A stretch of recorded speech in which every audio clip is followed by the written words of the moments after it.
Innovation and creation are such powerful abilities. Part 4. Goals to set out.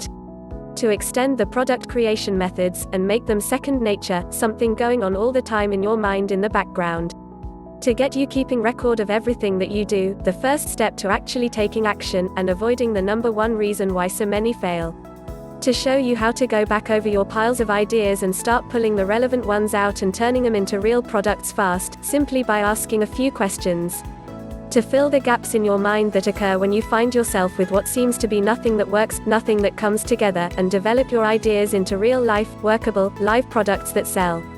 To explain the number one most important aspect of product creation which you have to know before going any further and developing your ideas into something real. To show you how to take the techniques you've learned and start coming up with new ideas, but this time, for your target market. Something that you can bring to life. To show you that once this technique is mastered, practice makes perfect, and you'll be a marketer who's never short of ideas, and people will wonder how you do it. To get you creating and listing product ideas of your own, today. Evaluating your ideas. Alright, hopefully, if you've been away since the last report and taken everything into account, you'll find already that ideas are starting to flow. Granted, they may be a little crazy, you may not think they're viable right now, but either way, it's kind of like writing. It's hard to start, but once you settle into this idea of bringing new concepts to the front of your mind and exploring them, you'll see that things will become possible and you'll never run out of ideas for new products. Don't underestimate this. You've done a very powerful thing already. You've now got the ability to create products of your own. Like we said earlier, the number one reason for not starting up a business of their own, taken from the people that I asked, friends, family and associates alike, is they wouldn't know what to sell. Not only that, but judging by some of the products I've seen out there, even people that have taken steps to starting up their own business don't know what they want to sell. You now do, and that's a big step. Before we move on to the next subject in line, I want to do one more short section about product creation.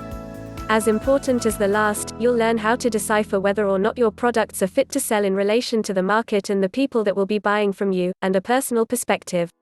Very important if you don't want to spend a shed load of cash on a project, only to find out halfway through that it isn't going to work. Remember, in the previous section, we created your new in concept folder and I advised you write everything down?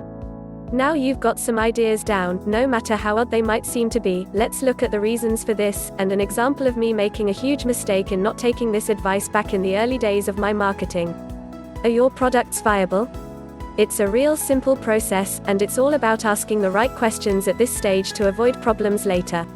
If, like many others out there, you don't do this, you're going to come up against financial strain, time strain, and resource strain, all making things incredibly hard and expensive to even get off the ground in the first place, and when it does, there's no telling what the quality is going to be like, and we all already know how important that is.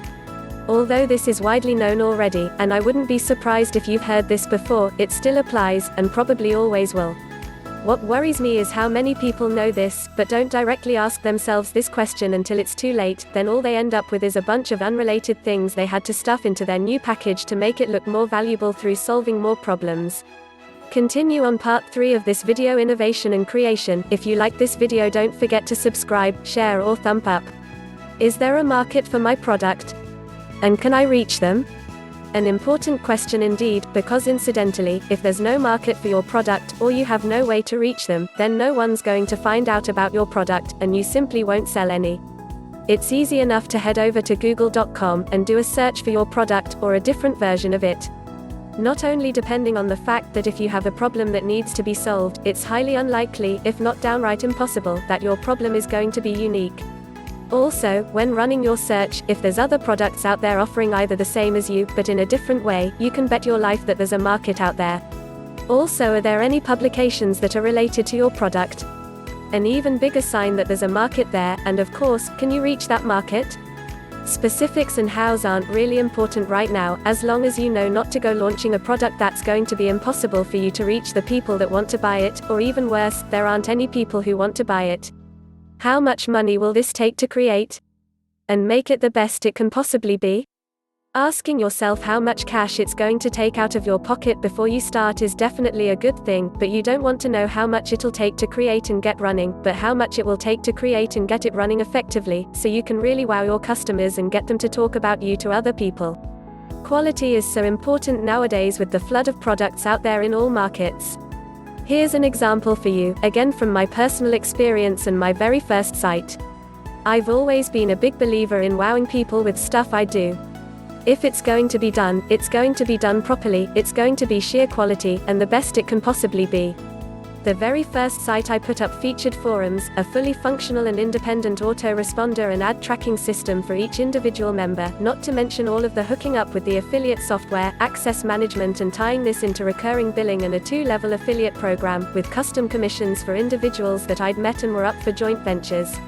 Now bear in mind, at this point I had no big list of people I could sell to yet, I had none of these scripts or systems already, and this was at a time when people were first coming up with the idea of selling autoresponder and ad tracking scripts so they could install and use them on the site.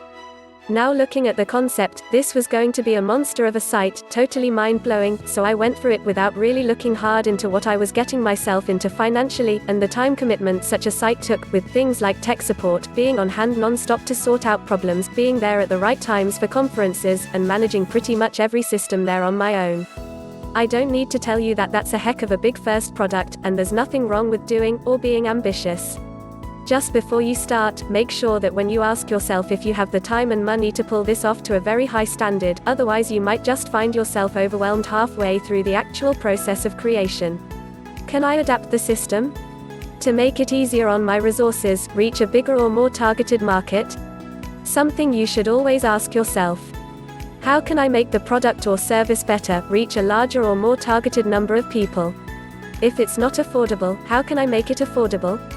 If I don't have the time to manage such a monster, can I automate it? It's all about asking yourself how you can improve your concept to make it either easier on yourself, or more viable to sell to your target market. If you can't pull this off, and something can't change, go back through the first 4 questions again.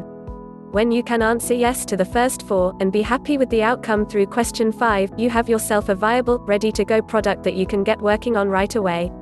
Of course, we'll talk about the specifics of this later, but for now, just keep it in mind, and remember how to create such ideas. If you find that one of your concepts isn't viable right now, don't worry.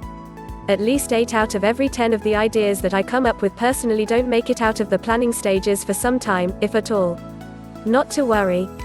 Like we talked about earlier, when you remove the boundaries that stop you coming out with ideas, and start looking at the limitations of your resources before you've even give it a chance, the ideas will flow, but of course it's likely that a lot of these ideas you dismissed aren't usable right away or in their present form. This is why it's important to file these, and take a look over them, even after you've discovered that they're a no-go. Your environment may change, your financial position, or the market may change.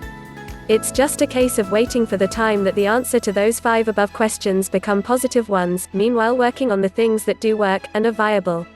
If you've got this method down, you'll probably find that you've never got nothing to do, and have an abundance of new products that you can bend and weave to make them suit you and your personal resources.